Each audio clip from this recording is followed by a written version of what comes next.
Dear students, welcome to Kids Measures. आज की इस वीडियो में एक्सप्लेन करने जा रहा हूँ कंप्यूटर मेमोरी।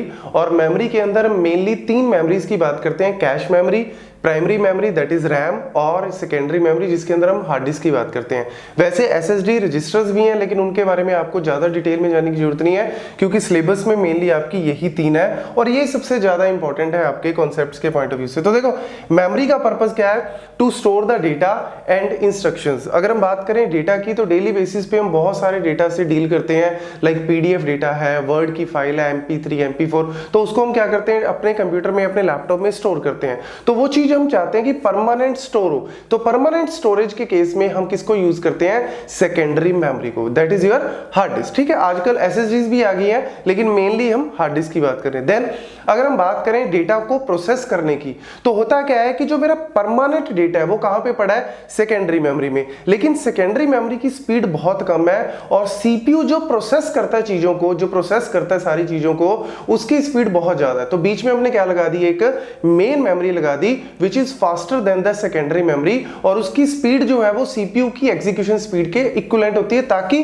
हम फास्ट जो है वो चीजों को एग्जीक्यूट कर सके, प्रोसेस कर सके। और ऐसे फिर उससे भी फास्ट आ गई आपकी कैश मेमोरी। मैं आपको एक एक करके सारे पॉइंट्स बताता हूं। तो यहाँ पे हम डेटा को स्टोर कर रहे हैं, इंस्ट्रक्शंस। इसके अलावा लेट्स से अगर हम बात करें ऑपरेटिंग सिस्टम, जब हमारा सिस्टम बंद होता है तो ऑपरेटिंग सिस्टम जो आपका बायोस इंफॉर्मेशन है, बेसिक इनपुट आउटपुट, तो वो कहीं ना कहीं आपकी रोम के अंदर जो है वो स्टोर होती है। तो इंस्ट्रक्शंस बहुत सारी हैं, इसके अलावा डेटा, इन सारों को स्टोर करने में आपकी मेमोरी जो है वो हेल्प करती है। और याद रखना कि हम सीरीज ऑफ मेमोरी को यूज करते हैं अपने सिस्टम में, कभी भी एक टाइप ऑफ मेमोरी को यूज नहीं करते। हम सेकेंडरी मेमोरी भी यूज करते हैं, रैम भी यूज करते हैं, कैश भी यूज करते हैं, रजिस्टर्स भी यूज करते हैं, और इन सभी को यूज करने का पर्पस यही है ताकि ऐसा ना हो कि अगर सिर्फ सेकेंडरी मेमोरी यूज करें तो सिस्टम की स्पीड नहीं होगी, अगर सिर्फ रजिस्टर्स यूज करें तो स्पीड बहुत तेज होगी लेकिन कॉस्ट भी बहुत ज्यादा होगी। ठीक है ना, तो ये डिफरेंट कॉन्सेप्ट्स हैं। तो देखो, यूनिट्स ऑफ मेमोरी, इसके ऊपर क्वेश्चन आ जाता है। तो सबसे बेसिक यूनिट है आपका bit, which is the smallest unit, 0 और 1, क्योंकि डिजिटल इंफॉर्मेशन की बात करते हैं तो 0 और 1। निबल 4 बिट, उसके बाद बाइट 8 बिट, फिर 1 किलो बाइट। यहां से मेन कहानी आपकी स्टार्ट होती है।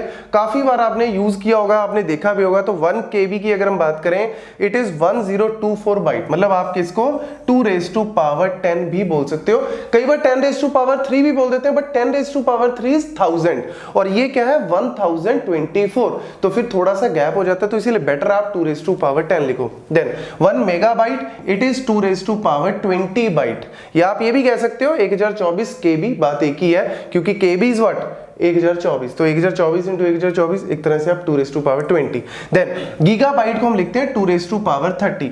गीगाबाइट के बाद आजकल टेराबाइट भी यूज हो रहा है। आपने देखा होगा डिस्क, आज हार्ड डिस्क जो है वो टेराबाइट में आने लगी है, तो 2⁻40। उसके बाद हम बात करते हैं पेटाबाइट, एक्साबाइट, जेटाबाइट। ऑल्दो ये तीन हम डेली बेसिस पे नहीं यूज करते, बट बहुत सारी कंपनीज है, फेसबुक है, गूगल है, यूट्यूब, जिनके पास इतना अमाउंट ऑफ डेटा जो है वो डील करते हैं। तो आप उसके बाद 2⁻50, 2⁻60 इस तरीके से जो है वो 2⁻70 मेंशन कर सकते हो। ठीक है, तो इस तरीके से यूनिट्स ऑफ मेमोरी जो है वो वर्क करते हैं। इनको याद रख लेना, ये काफी इंपॉर्टेंट है। तो types of memory, primary memory, cache memory and secondary memory, जो मैं पहले ही आपको बता चुका हूं। तो यहाँ पे सबसे पहले primary memory, it is an essential component of the computer system. Program and data are loaded into the primary memory before processing. मैंने क्या बताया, Von Neumann architecture last video में क्या था, जहां पे डेटा और इंस्ट्रक्शंस को मेमोरी के अंदर स्टोर करना बहुत जरूरी है।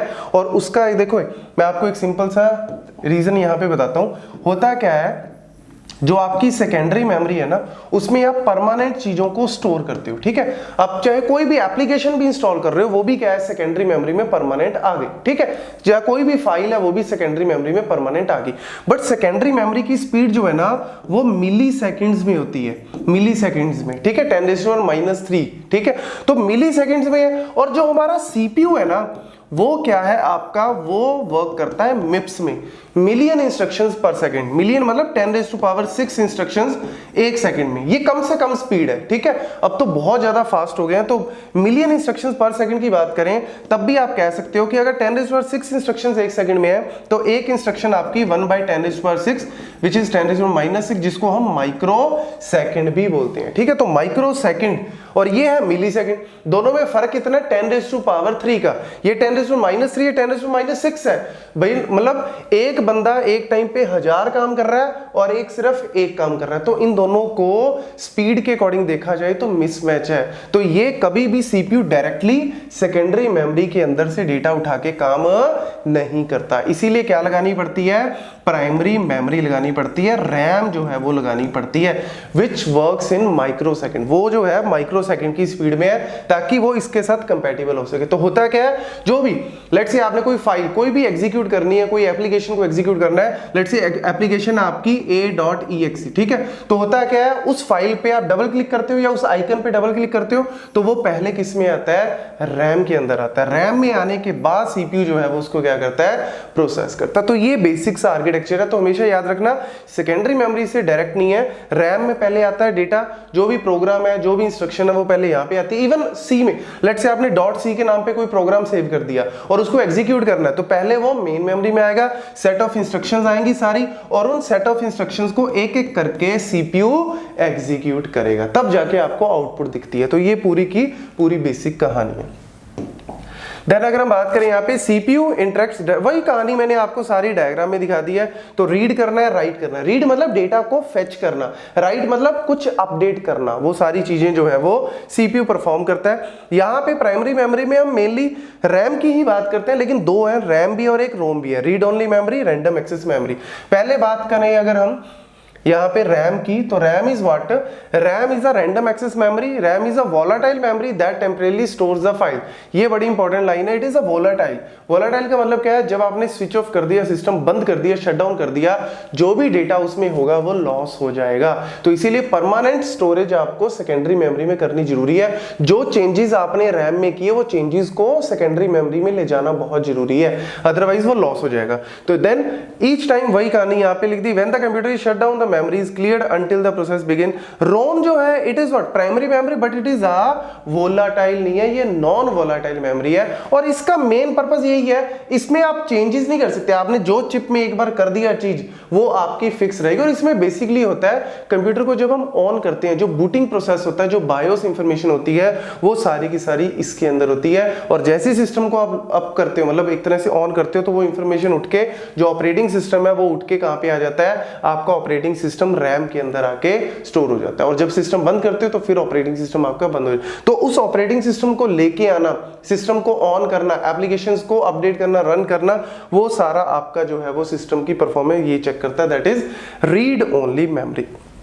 देन अगर हम बात करें यहाँ पे कैश मेमोरी की, तो उसमें एक और चीज आपको बता दूं कि रैम भी दो तरीके से होती है। एक होती है आपकी एस रैम स्टैटिक, और एक होती है डायनामिक रैम, ठीक है। तो जब हम इस रैम की बात करते हैं तो ये क्या है, एक तरह से डायनामिक रैम है जो कि बनती है ट्रांजिस्टर्स और कैपेसिटर से। और जो एस रैम होती है ये बनती है फ्लिप फ्लॉप से, which is again faster than the D RAM, और ये लेस पावर कंजम्पशन करती है as compare to D RAM. तो जो ये हम मेन मेमोरी की बात करते हैं ये आपकी मेनली डी रैम है। और जब हम कैश की बात करते हैं, कैश मेमोरी की, वो काइंड ऑफ आपकी क्या है, S RAM, which is again faster than the RAM. Cache memory जो है वो उससे भी फास्ट है। Cache memory is a special very high speed memory, it is used to speed up. वही बात होगी, और ज्यादा स्पीड बढ़ानी है। अब देखो डेली बेसिस पे हमारे जो है वो कॉस्ट ज्यादा इंपॉर्टेंट नहीं है आज के टाइम पे, स्पीड ज्यादा इंपॉर्टेंट है, ठीक है ना। आजकल इजीली जो स्टूडेंट है वो भी आपने देखा होगा 70-80,000 के लैपटॉप्स इजीली परचेज कर लेते हैं। और उसमें वो मेनली चाहते क्या है, गेम्स हैं, लाइव गेम्स खेल रहे हैं तो वो अच्छे से चले, बफरिंग ना हो। कोई आप जो भी कोई ऑनलाइन कोई लाइव कॉन्फ्रेंस वगैरह अटेंड कर रहे हो उसमें कोई बफरिंग ना हो। आप चाहते हो स्पीड, परफॉर्मेंस चाहते हो। और जब भी हम स्पीड और परफॉर्मेंस की बात करते हैं या थ्रूपुट की बात करते हैं कि कितनी एग्जीक्यूशन है, तो परफॉर्मेंस हमेशा याद रखना directly proportional to the RAM size. या फिर आप कह सकते हो कैश साइज। जितना इसका साइज ज्यादा होगा उतने ही ज्यादा प्रोसेसेस जो है वो रैम के अंदर आ सकते हैं और उतनी ही स्पीड जो है वो बढ़िया होगी, क्योंकि सीपीयू खाली नहीं बैठेगा, वो एग्जीक्यूट करता रहेगा। लेकिन रैम को आप बहुत ज्यादा नहीं बढ़ा सकते। आजकल ठीक है हम 8 GB की 16 GB तक की भी हम लोग यूज कर रहे हैं, 32 GB तक भी आ चुकी है, लेकिन कैश अभी भी आपकी MBs में ही है, क्योंकि कैश इससे तो फास्टर है ही लेकिन कॉस्टली भी बहुत है। तो इसीलिए आपको जो है वो कैश की भी लिमिटेशन है कहीं ना कहीं कि आपको लिमिटेड अमाउंट ऑफ, क्योंकि अगर आप बहुत ज्यादा यूज करोगे तो उतना ही जो है स्पीड तो अच्छी होगी, लेकिन आपका जो कॉस्ट है वो बहुत ज्यादा इंक्रीज हो रहा है। इसीलिए मैं पहले ही आपको बताया ना, हम कैश भी यूज करते हैं, रजिस्टर्स जो कि इनसे भी फास्टर है, लेकिन वो होते किसमें, सिर्फ किलोबाइट्स में या ओनली बाइट, मतलब बहुत कम साइज में हम यूज करते हैं। मेमोरी जो है वो कैश आपकी MBs में, रैम GBs में, लेकिन लिमिटेड है, 8 GB 16 GB 32 GB। और फिर सेकेंडरी मेमोरी वो तो टेराबाइट में, 1 टेराबाइट 2 टेराबाइट। अगर आप 1-2 टेराबाइट तक इसको यूज करोगे ना तो सिस्टम का जो एक तो आप कह सकते हो कि कॉस्ट पता नहीं कितने लाखों में चली जाएगी। तो इसीलिए इस चीज को सारों को मैनेज करना जरूरी है। तो कैश उससे भी फास्टर होगी और ये डायरेक्टली CPU के साथ अटैच रहती है। इवन जहां पे CPU की जो चिप है उसके ऊपर ही कैश मेमोरी रहती है और ये एक बफर की तरह काम करती है कि मेन मेमोरी से अगर कुछ चीजों को मुझे बफर करवाना है, परमानेंटली नहीं टेम्परेरी स्टोर करवाना है, तो वो मैं इसको यूज कर सकता हूं। ये भी आपकी वोलेटाइल ही है, थोड़े टाइम के लिए डेटा को स्टोर करना है। देन सेकेंडरी मेमोरी आपकी जो है वो क्या है, एक तरह से परमानेंट स्टोरेज है। और यहाँ पे आप ऑब्वियसली चाहते हो इसको, क्योंकि ऐसा नहीं है कि आपने सिस्टम पे काम किया, सिस्टम बंद किया तो सब निकल जाए, दोबारा से फिर सारा इंस्टॉल करोगे एप्लीकेशंस को, नहीं, दोबारा से फिर सारी चीजों को लेके आओगे, नहीं। तो इसीलिए परमानेंट स्टोरेज तो चाहते हो। तो चाहे एक्सटर्नल ड्राइव की बात कर लो, SD कार्ड, पेन ड्राइव, ये सारी जो है एक तरह से सेकेंडरी मेमोरी का पार्ट है। It is a non volatile, ठीक है। चीपर ऑब्वियसली हो ही जाएगी क्योंकि स्पीड कम है, लेकिन साइज जो है वो बहुत ज्यादा है। देन डेटा ट्रांसफर की बात करें तो मेमोरी और सीपीयू के बीच में डेटा ट्रांसफर कैसे होता है, डेटा ट्रांसफर तो करना ही पड़ेगा। जैसे सीपीयू है कि उसको कोई भी एग्जीक्यूट करना है, तो मैंने बताया ना सेकेंडरी मेमोरी से उसको लेके आना पड़ता है। सेकेंडरी मेमोरी से लाने का मतलब क्या है, उसको पहले रैम में लाएंगे, एग्जीक्यूट करेंगे, फिर जो आउटपुट आई उसको मॉनिटर पे लेके जाएंगे। तो ये सारी चीजें आपस में एक तरह से क्या हो रही है, लिंक्ड भी है और डेटा जो है वो ट्रेवल कर रहा है। तो उसके लिए हमें जो है वो बस की जरूरत पड़ती है, data bus, address bus, control bus. तो 3 चीजें होती हैं। डेटा बस में जो डेटा है वो एक्चुअल में ट्रेवल करता है। एड्रेस बस मतलब सीपीयू ने मेमोरी में से कुछ एक्सेस करना है। तो मेमोरी में होता क्या है, मेमोरी में डिफरेंट एड्रेसेस होते हैं, जैसे 0001 0010, ठीक है, 0011, इस तरीके से आपके एड्रेसेस। तो किस एड्रेस से डेटा को उठाना है, वो एड्रेस बस जो है वो एड्रेस लेके जाती है, मतलब सीपीयू एड्रेस जनरेट करता है और वो एड्रेस बस पे जाता है और वहां से फिर मेमोरी से डेटा को फेच किया जाता है और फिर उस डेटा को डेटा बस से ट्रेवल करवाया जाता है इधर से उधर, ठीक है। और कंट्रोल बस मतलब जिसके अंदर कंट्रोल इंस्ट्रक्शंस, टाइमिंग इंस्ट्रक्शंस होती हैं कि आपको करना क्या है। जैसे मेमोरी से कुछ रीड करना है तो रीड करो, मेमोरी में कुछ राइट करना है, कुछ लिखना है तो राइट करो, फेच करना है, डिकोड करना है। लेट्स से आपको कुछ भी डेटा जो है वो लोड करना है मेमोरी के अंदर, तो load, store, different kind of control commands होती हैं जो कि हम यूज करते हैं। इवन इनपुट आउटपुट्स भी हैं, जैसे कीबोर्ड से कुछ एक्सेस करना है, कीबोर्ड से टाइप किया तो उसको रीड करना, वो भी आपका कंट्रोल बस जो है। लेकिन डेटा जो आप जो भी टाइप कर रहे हो वो डेटा बस के थ्रू ट्रेवल होगा, लेकिन आप कर क्या रहे हो, वो आपका रीड, राइट, इनपुट आउटपुट, वो सारे के सारे जो है वो कंट्रोल जो है वो इसके थ्रू चलता है। देन ये इसका डायग्राम है। तो सीपीयू, मेमोरी, इनपुट आउटपुट के अंदर वही सारे आपके पेरिफेरल डिवाइसेस आ गए, मॉनिटर आ गया, कीबोर्ड, माउस, ये सब। तो ये सारे के सारे इस तरीके से बस के थ्रू कनेक्टेड होते हैं। तो जैसे कि मैंने बताया कंट्रोल बस पे सारे सिग्नल्स कि करना क्या है, एड्रेस बस पे एड्रेस कि मेमोरी में से कहां से डेटा को फेच करना है। ये याद रखना, address bus is a one way, मतलब इट इज अ यूनिडायरेक्शनल, क्योंकि सीपीयू जनरेट करेगा एड्रेस की मेमोरी में कहां से उठानी है चीज या कहां पे अपडेट करना है, मेमोरी कभी भी जनरेट नहीं करेगी। तो इट इज अ यूनिडायरेक्शनल।